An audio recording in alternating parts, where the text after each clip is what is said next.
Oh, man, I don't even know where to start this week. I got the Wreck of Oz as the title of this show in honor of Mr. Brock Osweiler there of the Texans. But a lot of storylines here in Week 15. We're in crunch time of the NFL season. The playoff picture is really, really starting to take shape. So that will be the main topics of discussion today. Kyle Gaffner, James Worthington are both here. I'm Adrian Fentu. We got a full house today. So how's it going, guys? I'm pretty good, man. How you doing? Yeah, I'm doing good. You know, another good weekend of football, and it's getting cold out just in time for the holiday season. Football is really gearing up, so we got a lot to talk about tonight. Oh yeah. And somebody's messaging me on Facebook. Okay, let's get it started right away. Let's do the power rankings. Let's talk about all that, and yeah, let's start with that. And I'll go shut off my Facebook window. Good, James. All right, well, I'll just run through them quick. It's pretty much the same teams as it usually is, just different order. So, one this week, I got New England. I think all year I've basically thought they're the best team in football. They've got the best quarterback to ever do it, and defense is playing better. Number 2, Dallas Cowboys, probably the best running game in football, clearly the best offensive line. Defense is playing better. 3, I got Kansas City. I like Andy Reid's track record. I trust them more in the playoffs than I do Oakland. But right behind them, I do have Oakland. They do have a better record right now. And Derek Carr is still playing great football. And then coming in at 5, it was a tie. It was a kind of a tie between Seattle and Green Bay, just with how hot they've been. But I'm still going to give the nod to Seattle, just with the playoff experience. And they are, I think, 9-4-1 or something like that. So they got the slight advantage in the record. So yeah, that's my top 5. You know, same team, just different orders, pretty much how it is every week. Word. All right, I've got New England number 1. I've got Dallas number 2, Seattle number 3, Green Bay number 4, Atlanta number 5. Atlanta, 2 impressive performances in a row against 2 shitty teams without Julio Jones. So they're playing again like they looked, at the beginning of the season. So obviously no tailspin for them this season. I really like the way they're playing, and the power rankings is tough because I hated leaving a team like Oakland off. The Giants, they can suck my dick. I don't really care about them, and that's about that. So all right, let's start with the game last night. Dak Prescott. You Dallas fans really are stupid. So last week, Dak Prescott plays a bad game against the Giants. Against Minnesota, he wasn't the best, but that's a great defense. So 2 weeks in a row, he doesn't really play well. He plays like a rookie, and all of a sudden, everybody in Dallas wants him out. They wanted Tony Romo back. So what does Dak do? 32 of 36, pretty outstanding ball game from him. The Cowboys hold off the Buccaneers. They win it 26-20. So impressive win by the Cowboys. And what are your thoughts from last night's performance by Dak Prescott?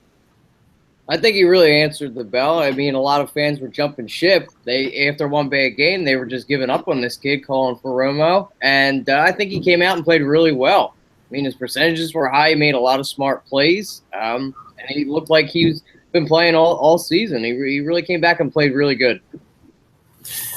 Yeah, I mean, I like this Tampa Bay team. They're a young, kind of scrappy team, but Dallas, they were at home and they did what they had to do to win. First half, I thought they might run away with it, but Tampa did make it close. But I mean, Dak Prescott, I think he was like 32 of 36. I mean, he was throwing dimes all over the field last night. As much as I hate to say it, this guy's legit, and Dallas is going to be tough to beat in the playoffs. But fingers crossed for Green Bay. Hopefully they can get there. And Kyle, I think we skipped your power rankings, man. If you want to give we absolutely did. I was so worried about closing my tabs. We skipped him. All right, go ahead, Kyle. I mean, they're pretty much the same as your guys. I mean, I got the Patriots, Cowboys, Raiders, Chiefs, and Packers. All right, there we go. Yeah, I mean, there's not much differentiation. It really depends on what your cup of tea is and how you kind of view things. Because, like, for me, it's like Oakland is a young team, and as much as I love watching them play, I would take Green Bay over them in a playoff game, Seattle, that sort of thing. Even though I have Dallas at number 2, I don't think they're going to the Super Bowl. So that's that. Yeah. All right. Yeah, Dak Prescott looked absolutely unbelievable last night. The way the ball placement, some of those in routes he was throwing at Dez over the middle. I mean, pretty outstanding. They look pretty good against a red hot Tampa Bay team that came in. I mean, the defense was on fire coming in. I think what was that, the stat I saw last night in terms of like points per game allowed. They were like at the top of the list. I forget what the stretch was, but obviously they came in, really looking pretty good. And Zeke Elliott went off on them yesterday. Zeke won me my playoff game, so that's like the only time I'll ever root for Zeke Elliott to do well. So I win my playoff semifinal. Like, it was like a Christmas miracle. I was down by like 35 points, but Dan Bailey and Zeke Elliott killed it for me, and I move on to the finals. But nobody cares about me and my playoff team. So, and well, the Eagles don't have any either this season. Okay, so the next topic on hand that I want to discuss is this Houston Texans situation. They turn to Tom Savage at quarterback. Brock Osweiler gets benched. What are your guys' thoughts on that? I think it's a good move for the Texans. I think they should have done. I wasn't a fan of him getting signed all that big money anyway. It was a small sample size what he did out there in Denver. He had a great defense. He had a good offense out there too. He came here, he got 2 picks. He's been abysmal all year. I don't know if he's even thrown for 250 yards all season. The dude's been complete ass, been a waste of money. So you bench him right away. It was a good decision. They came back and won. I think he was a waste of money. I think they should get rid of him. He should be career backup, if that. Yeah, honestly, they screwed themselves with that contract, and I would do as much as I possibly could to get out from underneath that. Just cut your losses because Tom Savage comes in. He's not the most talented guy. I mean, he would have had a job by now if he was. But you know what he did? He threw the ball at DeAndre Hopkins. Oh my gosh! And they let him back from behind, and they got a big win on the road. So he did what he had to do. He's not a great quarterback, but he's not screwing up. Osweiler, when he actually isn't just managing a game, they put the pressure on his shoulders. He didn't answer the call. So, I think I agree with you, Kyle. It was long overdue. I would have made this move a couple weeks ago. And, Houston might not be fighting for the division. They might have had a couple more wins if they did it. Yeah. They probably would have had the lead of the division. They would have had the lead of the division if something happened in there.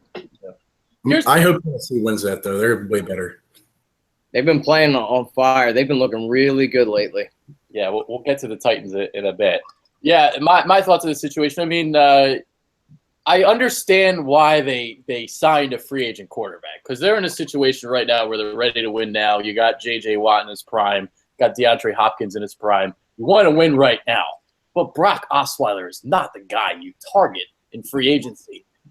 And Bill O'Brien, this is like Chip Kelly's cocky son of a bitch, thinking he can just bring in whoever because he thinks he's this quarterback whisperer and this quarterback guru, and he thinks he could just bring Brock Osweiler in here and turn him into a Pro Bowler. Well, that didn't happen. And for Tom Savage to win this job right now, that just shows how much Brock sucks because Tom Savage, I was never a Tom Savage fan in college. At Rutgers, I never understood why he even was drafted in the 4th round, and for him to be the starter right now is kind of incredible. So the Texans right now, wow, what can you say? I bet you they want Matt Schaub back at this point. Jesus. I think he went to Pitt, didn't he? Yeah, he went to Pitt. Yeah. Yeah, didn't he start Rutgers or something, and he went to Pitt? I forget. And to correct myself too, Houston was at home that game. But two more things I want to add. 2 young guys really stepping up for them defensively, but Nardrick McKinney and Clowney actually starting to really show some stuff. Not a lot of people knew about. People were quick to call Clowney a bust. Yeah, and not a lot of people knew about McKinney. I think he was a 2nd or 3rd round pick. He's really big. He's a freak athlete, and actually Temple's new coach in college helped convert him. He was a quarterback coming out of high school, and they converted him to an inside linebacker, and he's tearing it up right now. This guy is all over the field, and he's a name to watch in years coming. He's a tackling machine. He really is. I liked him coming out of the draft a few years back. Yeah, he's a freak at size, speed, athleticism combination. Yeah, he's a really good tackler. I think I had him ranked as my top inside linebacker last year in the rankings. I'm looking at Tom Savage right now. It says, okay, so yeah, all right. So he was at Rutgers, then he went to Pitt. I never liked him. No. He played at Arizona, too. Wow, he's all over the place. Wow. Journeyman in college, and will be one in the NFL, too. Maybe not. Maybe he'll suck so bad nobody will want him. Speaking of the AFC South, not really a division that's sexy to talk about, but the team that is looking sexy, like James referenced earlier, was it Kyle? I forget, but the Titans. The Titans, dude. So So in about the span of a month, they've beaten Green Bay, they beat Denver last week, and then yesterday they get a huge win on the road against Kansas City. That's unbelievable to me. So you're looking at maybe potentially Marcus Mariota in his second season in the NFL making the postseason. That's pretty crazy. And going from the worst team last year to a playoff team this year, I mean, what a turnaround for them to do that with Mike Mularkey at the helm, no doubt either. Wow, what an idiot he is too. God, I was so surprised, but maybe it's his tough-nosed attitude that he really brings. And with Dick LeBeau there, they've really got these kids on the road to victory here. They got a great offensive line. They traded for DeMarco Murray. He's been a surprise out there. He's one of the top leading rushers in the league this year. And they don't really have a deep threat other than Delaney Walker. Imagine if you get this kid a weapon, they'll have a high draft pick with the Rams pick this year too. Yeah, I mean, whoever their general manager is doing something right because, they got their franchise quarterback and they got their two tackles. They have Conklin and Taylor Lewin out there, and that's a great start. I think they have Chance Warmack, too, at guard. I'm not positive. Mm-hmm. And then, they got Rashard Matthews from Miami, who I was even high on, and he's actually playing really good again this year. So, and, yeah, like you said, their defense, they're physical, they're tough. This is a team, they're going to be good. Next year, they'll take a big step forward. If they win the division this year, I don't see them going far, but next season, usually year 3 is when the quarterbacks really take the big leap too. So it's something to keep an eye on.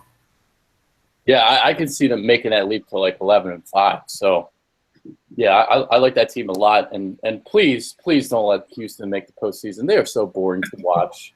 They really are. I don't want to watch them get trounced again. How about Indy all over Minnesota on the road too? Yeah, thanks, Sam. Sam Bradford. I gotta love it, baby. He helps us get a high draft pick last year. He's gonna help do it again. Yep. Oh, dude, it was so funny earlier on the season. I took a lot of heat from you Vikings fans saying it. Sam Bradford sucks. They start 5-0. I'm like warning them. I'm like, just wait, guys. Just wait when the going gets tough. Sam Bradford will fold. He always does, and he did so again this year. He stinks. He's awful. So yeah. So that's what they get for They didn't knock on their wood. They got too cocky. They think that the Vikings were the greatest team ever, and now they're 6 and 8. Is it 6 and 8? Wow. Are they? I don't even know. I think they're 6 and 8. That's a fall from. No. They're 7 and 7, I think. Something. Yeah, they have 7 wins. 7 and 7. Yeah. Okay. And they play Green Bay next. And that's a joke that they're 7 and 7 with that schedule this season. I thought they were going to go 11-5, so even I was wrong about that. Granted they weren't with AP pretty much the whole year, but and their line. That's not an excuse. Well, their defense carried them a lot of the way, and then they started playing really bad too. So, they've been bit with the injury bug real bad this year, but, that's real no excuse with the way they've been playing lately. Well, it's no excuses when you have Sam Bradford throwing the interceptions he did against Lions on Thanksgiving. So that was like one of the worst picks you'll ever see. I know. It reminded me of last season a lot. Oh, man. All right, let's see. Okay, what else? We want to talk about Green Bay, maybe? All right, I'll pose a question. Oh, I kind of just gave my answer away, but all right. Name one team, all right, that's not like a New England or a Dallas or whatever, or a Seattle. Name that one team that you think can make a run and potentially win a Super Bowl this year. This year? Ooh. Who's gonna stun the world? Who's gonna shock the world? Oh, man. Good question. This is tough. It's not tough for me. In my opinion, yeah. In the NFC, it's Green Bay. You think Green Bay?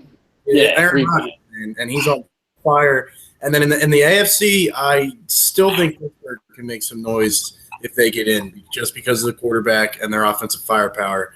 So those are the two teams I'd keep an eye on. I tend to lean quarterback when I in playoffs. So quarterbacks and defense. I've got no faith in Green Bay's defense at all. They let Chicago almost come back and beat them yesterday. Defense has gotten better than the Mariners. Aaron Rodgers he never had won in single-degree weather before yesterday. So that's something to keep an eye on. If they win the wild card game at Dallas, they play in a dome, and then if they can win that, Seattle, and that's where it might get tough. Freaking cold weather out there, man.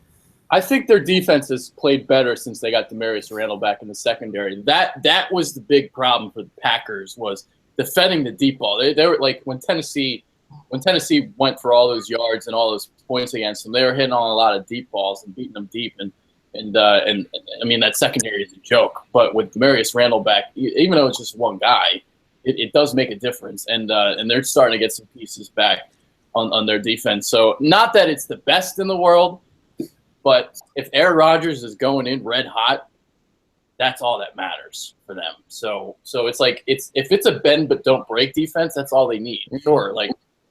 Sure, yesterday, they kind of, I guess they struggled to win. I mean, I think the Bears are playing some good football as of late. Who would have thought Matt Barkley would go in and tear the world up? Like, Jesus Christ. Green Bay is the team, and you know what? I do like Tampa Bay a little bit too. I don't know if they're going to go anywhere, but I like that defense a lot. I mean, you got some underrated players on that D. I mean, obviously we all know about Gerald McCoy, but Quan Alexander looks like a player. I'm blanking. Levante David's the guy. I mean, Levante David might be the most underrated linebacker in the league. Like nobody knows who he is. So I like Tampa Bay's defense and Jameis Winston. I'm a Jameis Winston guy in terms of he performs in big games. I mean, this is what he's known for. So he's got those leadership type of qualities, and I like Jameis Winston a lot. So those two guys from last year, Mariota and Winston, for them, both of them, to make that big leap this year in only year two, that's pretty crazy to me. Maybe that gives us some hope for Carson Wentz moving forward for next year. We shall see. Jared Goff, though, he stinks. I don't really care about him. Good thing the Rams made the biggest mistake and cook him. I guess we could talk about Jared Goff now. Yeah. Jared Goff, Carson Wentz. What are your guys' thoughts on Jared Goff from what you've seen in limited sample size so far? Not impressed at all. He looks awful. Even when he has had a clean pocket at times, or even when he's out on the, not even getting any pressure, he can't just seem to hit the wide open receiver. And he just looks very confused back there. I mean, I know this guy was coming out of California. He was really known for his athleticism, his pocket presence, and being able to hit the long ball. And he just looks lost out there. I mean, I didn't like him coming out of college at all, really. He's 6'4", but he's kind of wiry. He doesn't have the body Wentz does. He's not as muscular as him, and it's like physically built to withstand hits.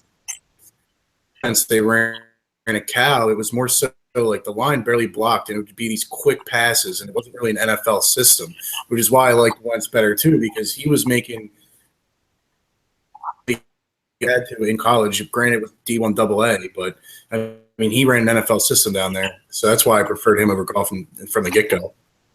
Yeah, I was never a Goff guy. I'm big on intelligence at the quarterback position. You got to be smart, and he's kind of one of the dumb ones out there. And I mean, you just got to watch Hard Knocks if you know what I'm talking about there.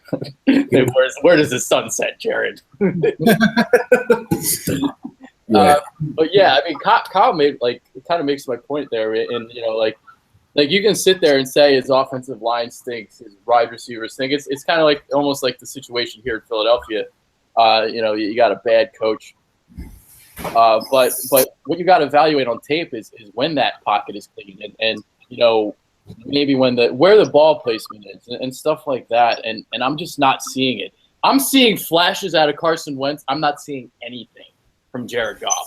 Even though Carson Wentz is damn sure he's had his struggles this year, there are some mechanical flaws right now. But all you got to do is go back and look at the Pittsburgh game and that play where he rolls to his right and that little flip to Darren Sproles. That was one of the better plays you'll see out of a rookie quarterback. Go watch the tape last week against Washington and all the great throws that Carson Wentz was making. I haven't seen much from Jared Goff. And to the people that I've talked to in the inner circles here, I haven't heard much good about him. I haven't heard anything positive about him. He's just. I didn't see coming out. He got drafted number 1 overall, and I thought he was like a second, third round talent. Yeah, I didn't like him. Yeah, I never liked him. I didn't like him either, and they were comparing him to Aaron Rodgers, for Christ's sakes. I don't know if that's because they went to the same college or what it was. I don't know where they were drawing these comparisons, but I see more of, Aaron Rodgers and Carson Wentz than I do in Jared Goff. I mean, I see more Ryan Leaf and Jared Goff, for God's sakes, and Kelly Smith, not anything of the great talented Aaron Rodgers. I mean, this dude looks awful. And they gave up their future to get this kid. So it looks like they're going to be set back a little bit for the Rams are years to come. Yeah, I think the fact that he went to Cal and the Rams moved back to Los Angeles kind of tilted them that way too. So I think it might sit better with the fans, but obviously it was a mistake. Yeah. So we'll see. I mean, hopefully. Well, I don't know if I want him to prove us wrong, but we'll see if he proves us wrong. All right, let's see. All right, Oakland. We kind of talked about them already, but they break the streak of 14 straight years without a playoff berth. They are in the postseason. Let's talk a little Dolphins, little Broncos. Now, we had a show a couple weeks ago where James and I kind of went down the playoff scenarios and went through all the teams, and we were just like, yeah, Miami's going to fade. They're going to fade. It's a great run for them. Adam Gase has been incredible for them. And here they are, 9-5, a game ahead of the Broncos with 2 games left. The Broncos are the ones with the tough schedule. The Dolphins just beat up on the Jets. Matt Moore throws 4 touchdowns. Like, what the hell? So that is an incredible story for me, and it makes me very jealous because I wanted Adam Gase. I wanted Adam Gase in Philadelphia. I wanted him bad, and for us to see Doug Peterson out there and his idiocy is just ugh, I hate it. It's a shame they should have locked up Gase. I like Gase to him get signed here too, but they let him leave the building. They should have never let him leave the building. Should have just locked him up, and that was that. Because imagine that pairing with him and Carson Wentz. Oh my God, I know. I was just thinking that. Oh my God. Oh, eggplant emojis. A place because what he's doing with Ryan Tannehill, I mean, it's something. Even Matt Moore, I mean, he's making this kid play well. They've shored up that line there in Miami. They're playing really good. They've got a couple good receivers. They're just playing really good football, and their defense has been solid. I mean, they're not great, but Byron Maxwell and Kiko Alonso have been stepping up for them, surprisingly.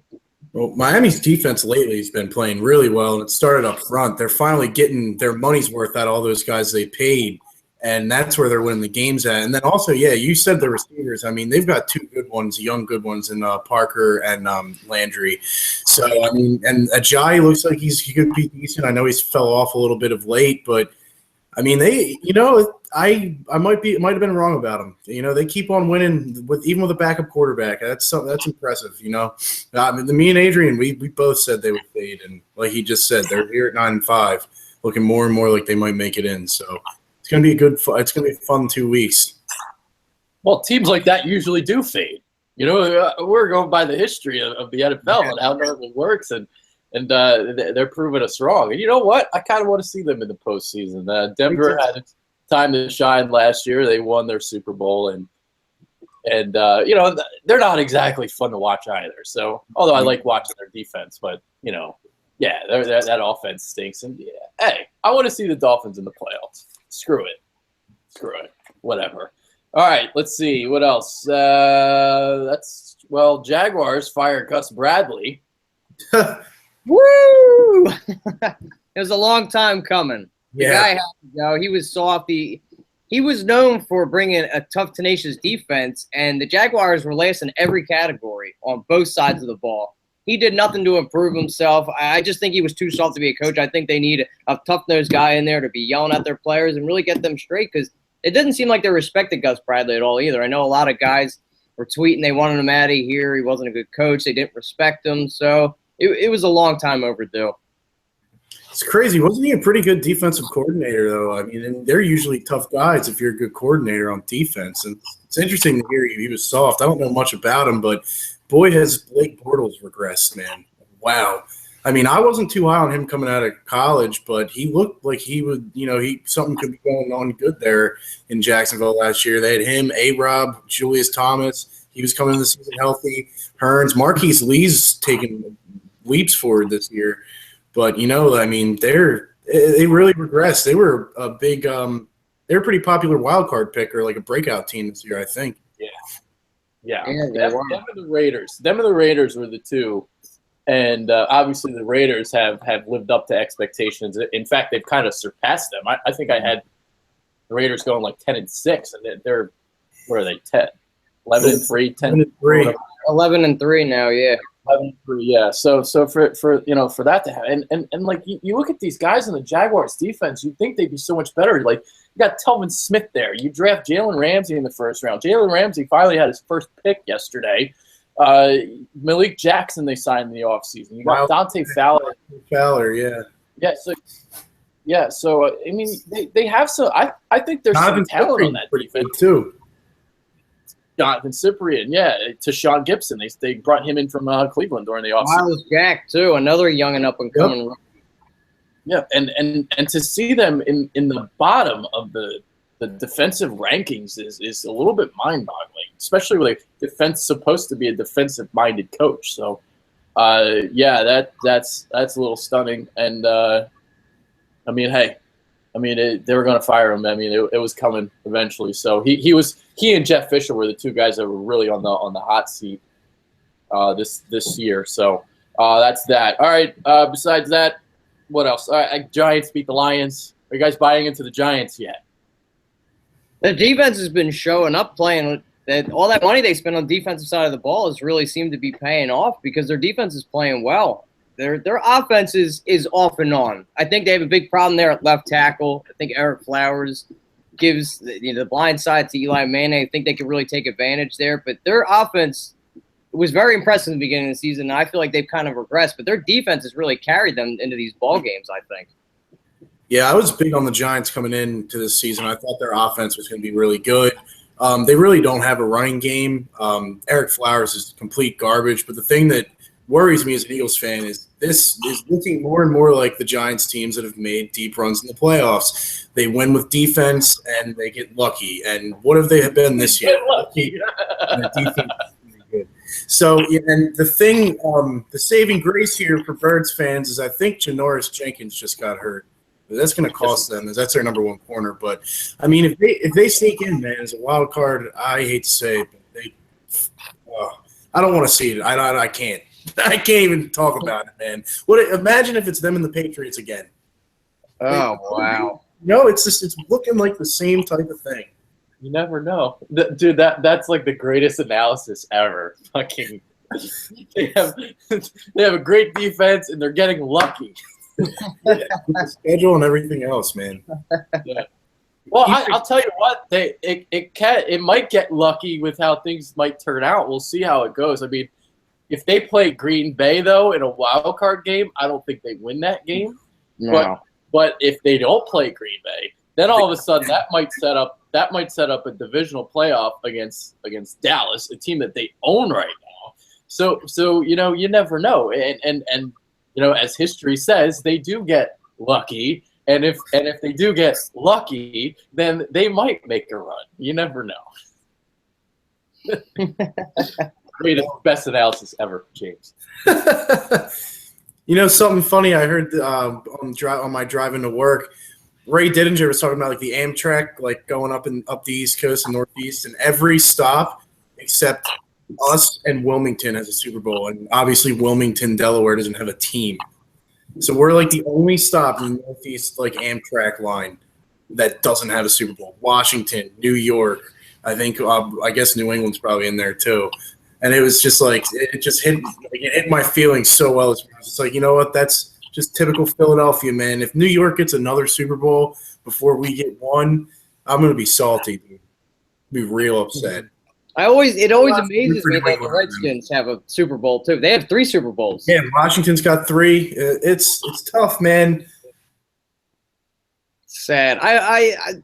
The saving grace is though you have Carson Wentz and you have something to build off of. At least you got your franchise. You know, we have the franchise quarterback there. Exactly. Doug Peterson is an idiot. True. Yeah, Doug dude. This time next year, if we're not doing much better, Doug Peterson will be gone. And like we all agreed, I think in the beginning of the season, we didn't really like the hire. Like you guys just said, you would have preferred Gase. I would have preferred Gase over Peter. I would have preferred anybody over Peterson. I would have took Gus Bradley over Doug Peterson. I mean, I'm not going to argue against it. Dude, I was one of the few that didn't want Chip Kelly fired. I'm not going to get into that, I'm not going to open those can of worms again, but like my thing was always just because you fired Chip Kelly doesn't mean you're going to get better. Yeah. And they took a step backwards with Doug Peterson now. And they're going to be stuck with him until at least next season. Well, they went complete opposite of Chip. They went to a super nice guy, and then Jeffrey Lurie said it. You got to open up your heart or whatever.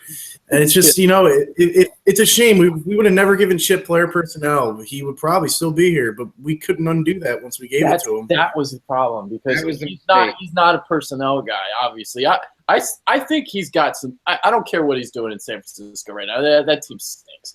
But yeah, I think. Yeah, I think he can coach, but he should not be in control of player personnel. And that's why he's gone, because he didn't want to relinquish that, especially with Howie Roseman in town. And Howie Roseman, I think all you guys know my hatred towards him. I can't stand him. Kaepernick's playing better, and look at Carlos Hyde when he's been on the field. He's been productive too. That's something Chip Kelly always gets the best out of quarterbacks, and running back. His best years under him too. So, he's got an offensive mind. Bill Belichick wouldn't have been having joint practices with him if he was stupid. Yeah, there's something there. There's something there. He's just got to get less stubborn. That's his problem. He's so prideful and he's so cocky, and he refuses to change his ways. Like the way the game's going right now, you can't just keep going fast. You gotta understand when to throw the change ups and slow it down and then go fast. You gotta understand the tempos.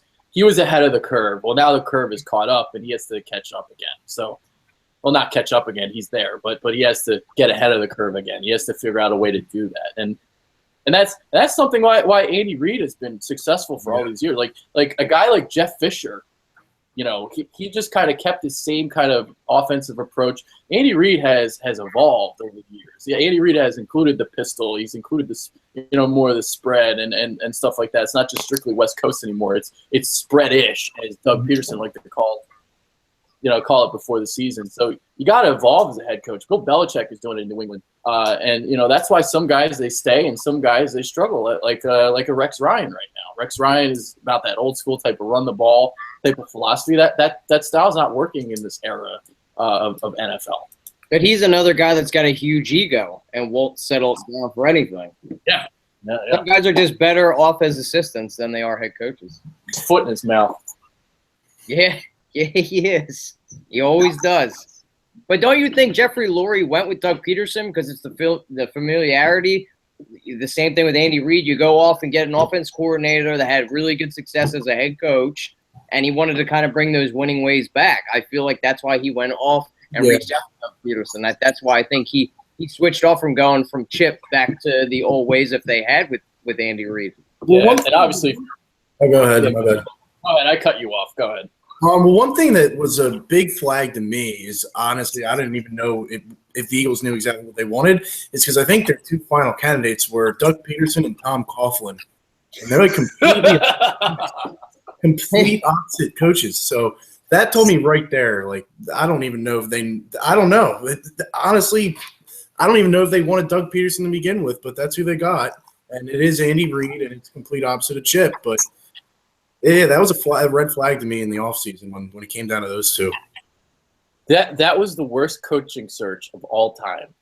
And they said they got rid of Chip early because they wanted to get the process quickly. And that's what they came up with. Yeah. That is disgusting. Because they probably knew who they had. They probably knew who they wanted right off the bat and then just kind of skirted around the idea. I feel like they had Doug Peterson in mind the whole time and then just kind of stretched it out. I feel like that's what Jeffrey Lurie had in mind. And that's what he was their guy the whole time. They let Adam Gase. They let Adam Gase off the hook. That was It's funny because I overreacted maybe I didn't overreact, but when they initially hired Doug Peterson, I was like, we're turning into the Cleveland Browns. Like, this is a joke with how we handle this coaching situation. And basically the point I was going to make,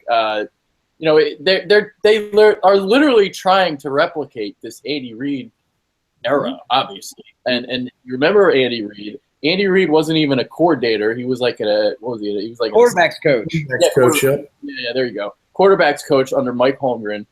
And then he comes to Philadelphia, and he wasn't the guy anybody wanted. Everybody was like, "Who the hell is this guy?" Blah blah blah, all that stuff.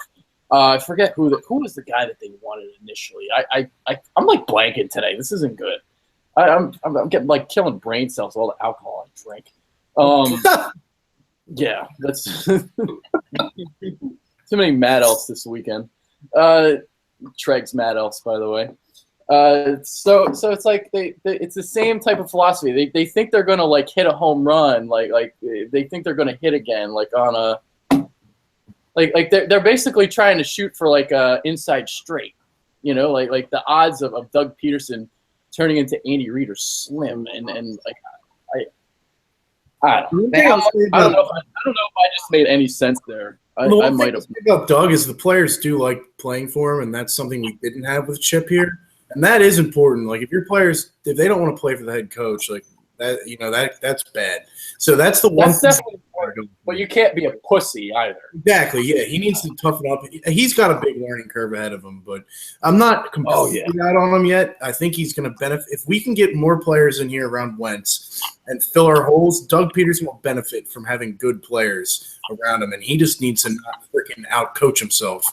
Some of these decisions this year have been bogus. That's his big problem, dude. He out-coaches himself all the time. For whatever reason, on 4th and 1, he can't get – why can't you just, like, run the ball up the middle like every other fucking coach in the NFL? I know.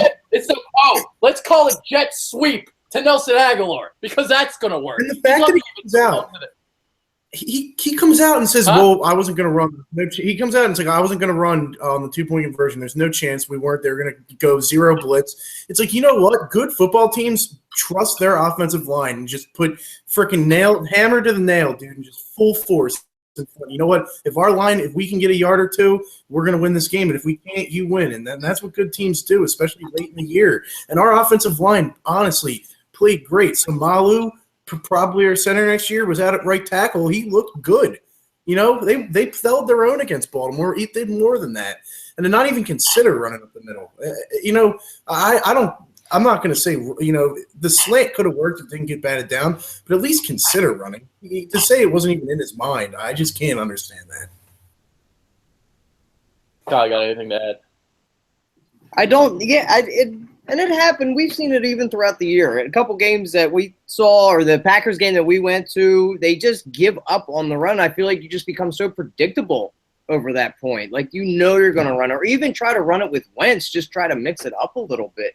I do agree with going for 2 because it didn't really matter at that point. Your season's over, and if you do get that 2-point conversion, you're playing upset to the Ravens, and you got a little bit of momentum going into next week against the Giants on a short week. So you have to and that kid, who was it, Marshall? Marshall. Yeah, I mean, he had a couple good cuts. He was running the ball pretty good. Sal Malu probably will be the center. Jason Kelsey will be out, but you have to. You just have to have trust in your players. You're absolutely right, James. Yeah, I mean, Byron Marshall, he looked lost in the first couple series, but then he started running hard, and I was like, all right, this guy might have something. He might be a decent backup running back. But here's one little interesting tidbit I found out this weekend. I didn't fact check it, but I heard it. I think I heard it on TV or might have saw it on Twitter. The top 10 offenses in the NFL in points per game, every single head coach doesn't call the plays for those teams.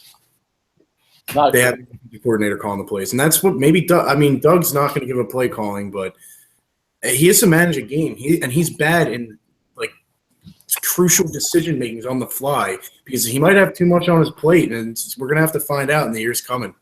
No, especially if you're a head coach.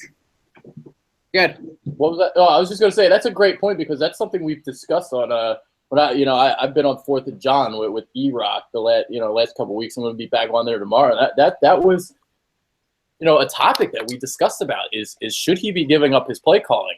The problem is I'm not a big Frank Reich guy in terms of play calling, but I do agree with that premise because he's a rookie head coach. He's got a lot on his plate as it is, and as you're talking about, there's a big learning curve for him. And I do agree with that. And in terms of the making the decisions on the fly, I just don't understand why he keeps running laterally on 4th down. Why is that his little fetish? I don't get it.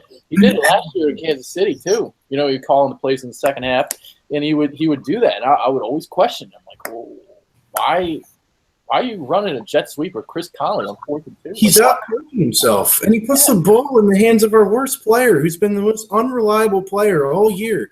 It's like, okay, if he cuts upfield, he might get a first down or more, but it's Nelson Aguilar. We're lucky he didn't fumble the ball. That's what I was just saying. Like, he's lucky he didn't fumble the jet sweep.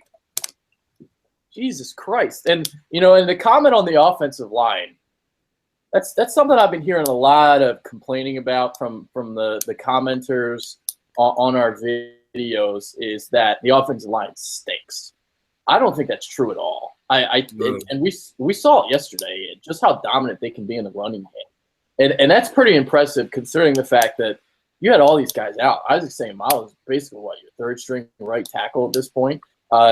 Your left guard was Stefan Wisniewski. So it wasn't even your starters, and they're dominating the line of scrimmage. And the thing about the play calling, when it becomes predictable and when you're going to pass, that makes it easier for the pass rush because you don't have to guess whether it's a run or a pass. You're just going to go rush the quarterback. That's what you're going to do. And people want to complain about how Carson Wentz is always under duress. Well, sometimes Carson Wentz, the pressure isn't there, and he's escaping the pocket. I agree. This our offensive line coach, you got to give him credit. Jeff Stoutland's done a great job with this group. And I'll just say one thing, just as the inner lineman in me is coming out. This Kelsey on the one screen pass, his positioning, his hand placement to get around that guy and not have a block in the back, that was beautiful, man. Yeah. Shame he's not a little bigger and can't hold his own up front because every other facet of the game, he's really good. It's just he's not a really into the trench like plow forward type run blocking center. Mm-hmm. But everything else is awesome from him. He's had a great last couple months, like 2 months. Yeah. He's been really good. People don't want to hear it. Yeah, it's a shame. You got to give him what Lane Johnson's taking, man. Get him bigger. Yeah, beef him up. Maybe he can add that to his game. You never know. But he is really good on the screen passes. And I don't know why okay, here's another question I pose to you.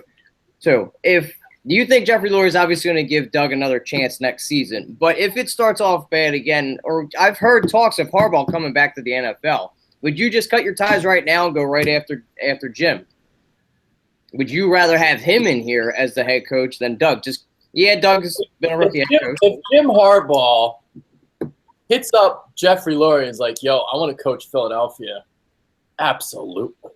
I think it would be awesome because I've heard a lot of talks that he's going to be leaving Michigan, and I've heard L.A., but I don't know why Jeffrey Lurie couldn't reach out to him. I honestly don't think he's leaving Michigan. I don't either. But I don't think he's leaving like this year. I think he's going to wait for a good job to open up. I think he's going to want to win at least at Michigan, at least maybe win a national championship or something, and then come back to the NFL. But I mean, if he comes knocking on Jeffrey's door, he's like, hey, I want to coach the Eagles. You absolutely do that. I wouldn't want to coach Carson Wentz. I can't. We're good. If we do get rid of Doug, there's going to be a lot of interest in this spot. But they'll give him at least another year. I think the most likely thing that's going to happen is you'll see Wentz improve. I think our team will improve, but I still think Doug Peterson's decision-making and play calling can cause us some games next year. It'll be easier to single him out if the rest of the team improves. And if that happens, you got to cut ties. Because I don't like it. I really don't. I don't either. And I'm not in that boat of like fire him right now. You got to give him a chance. Yeah, you have to. I hope he proves wrong. I hope he does. I hope so too. It just, there's not anything I've seen. Like I got fooled even a little bit. Like the preseason and the first couple games of the regular season, I'm like, wow, look at all these different formations and all these different plays. then what happened over time is he started sticking to the same plays. He's got this huge playbook, which again is the complete opposite of Chip Kelly. Chip Kelly's like he's got the Asian man's penis playbook, and then you got Doug. He's got the big black cock, and but Doug is like he's not using the entire playbook. Now, granted, he has a rookie quarterback, so maybe he's not expanding into it. But I think he goes to his go-to plays, and that's what it is. He likes the quick slants. He likes the wide receiver screens. He likes those stupid jet sweeps on the 4th and 1 with Nelson Aguilar. I won't stop at that. But yeah, there you go. Yeah, we did just go on about the Eagles for a long time, but that's our frustration, man. It's been a frustrating year, but yeah. We Kyle said we have our quarterback, and that's half the battle. Yeah, we made this an Eagles show. It's all right. We talked about him at the end, so it's all good. Yeah. All right. I guess we'll do final thoughts now, because I don't know what else to talk about. We covered basically everything. What do you guys have to say before we head out? Oh, I was actually going to pose that question about the coach, but I already said it. So that was my final thought about Jim Harbaugh. Oh, okay. I mean, for me, it's really looking like it's going to be New England this year, at least from the AFC. I mean, what do you guys think? Like, do you see a team even holding New England's jockstrap? Because I think they're head and shoulders better than any team in the NFL. I don't even think it's close. The only team I would maybe see them put up a fight is Pittsburgh. Yeah, Pittsburgh because of their offense. Yeah, the offense, and like if New England struggles getting pressure after the quarterback, which has kind of been happening, and letting Big Ben scan the field all day, I think that can be a problem. But their defense just isn't good enough, and I think Tom Brady would win in a shootout. So yeah, I think he would. And adding Michael Floyd to this team, Lewis is back too. Oh, Deion Lewis played really well yesterday, Yeah. and yeah, Michael Floyd. I can't believe that, man. We didn't even put a claim in on him. I know, that's crazy. That I don't understand why they didn't even do Even that. if we put a claim in on him and didn't re-sign him, I think we would have gotten a Draft picks. We would have got draft picks. Well, we're not the smartest organization in the world. Howie Rosen can suck my dick. Yeah, I mean, that's my final thought. I think it's New England this year again, unless some team gets hot, But it's Tom. I can't really bet against Tom Brady, dude. It would be a good matchup. I would like to see Rodgers-Brady Super Bowl. That'd be pretty good. Yeah. Well, yeah, because we've never seen that before. That'd be awesome if they went against each other. They catch hot at the right time, though. Two really high-powered offenses and great quarterbacks going back and forth at each other. It would not surprise me to see Green Bay in the Super Bowl. It would not. Yeah. That would mean they beat Dallas. Dude, the year they blew the lead against Seattle, I picked in the beginning of the season Green Bay versus New England. And I was about to be like, yep, I knew it coming. Like I was so hyped, and then they just blew it. And I was so matchup, man. That tight end. Rodgers was playing on like one leg, dude. He had like a calf injury or whatever.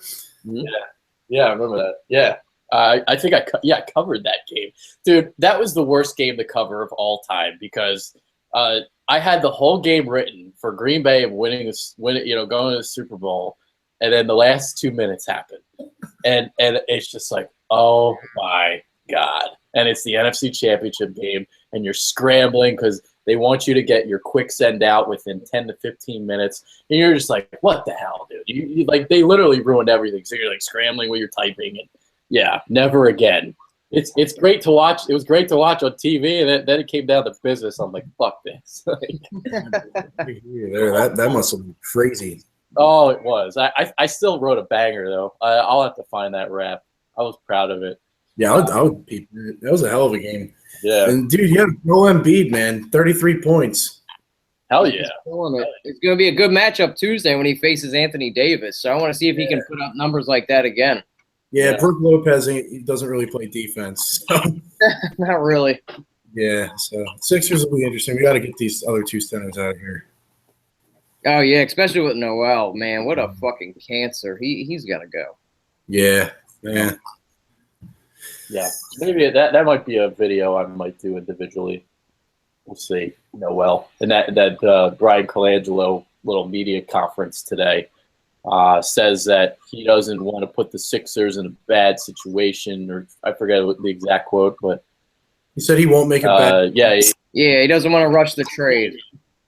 there you go. I mean, he's a snake, so he's not going to tip his hand. Obviously, you obviously don't want to look desperate, and wanting to make a trade. And I think the Sixers look stupid right now by benching him, because I would think like you would want to show him off to other teams, and that would help in a trade, and they're not even playing him. So I would assume that's from Noel and his camp, and the Sixers are just lying about it. He probably just doesn't want to be here. I mean, like he left 10 minutes into the game against Detroit with like a sprained ankle, and I was questioning that. I'm like, dude, he's not even hurt. And I remember when he fell on the floor and he was like grabbing his wrist, I thought he was faking that too. Like, he just doesn't want to be here. No, he's done. He doesn't work out with the team. He wants nothing to do with the Sixers. And then that comment when he's cursing during that interview, he's just like, this is bullshit. I'm better than an 8-minute player. But what have you shown? You didn't want to be with the team the entire year.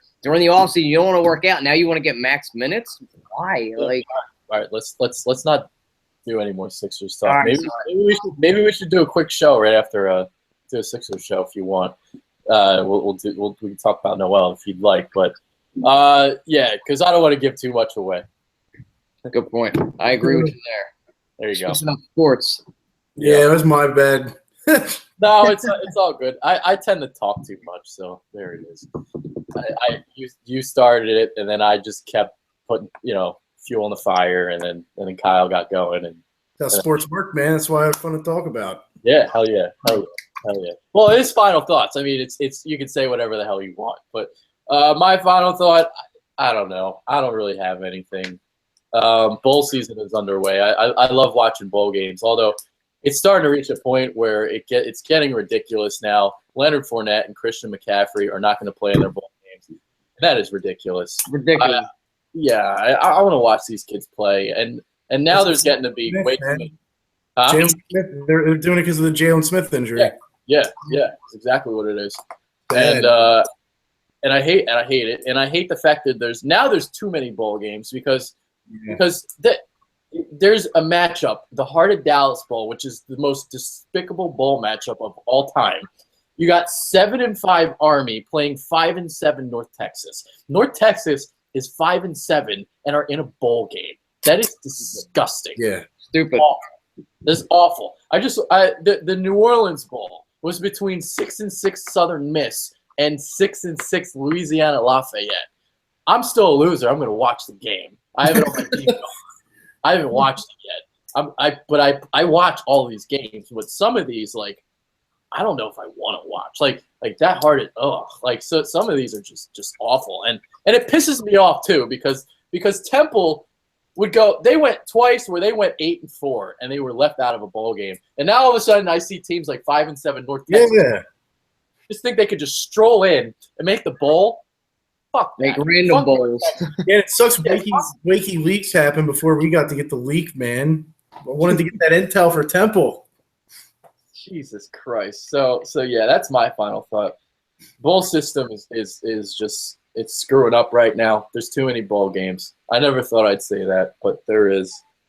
When you 5-7 teams right now are making it because there's not enough 6-6 teams out there to fill the slots. That's not good. That is not. They should change that too. It should be a team with over 500. It should be like a cutoff should be like 8-4, like you said. No 6-6 or 7 and anything like that. There's too many bowl games. Yeah. So, I want it back to like it was like 10 years ago. So it was like 25-30. Now it's like 40. That's too much. Anyway. See, that's like another. See, we just rambled for 10 minutes on final thoughts. Not supposed to be like this. All right, Kyle Gaffner, James Worthington, I'm Adrian Feck. This was a long show. We're out. Peace.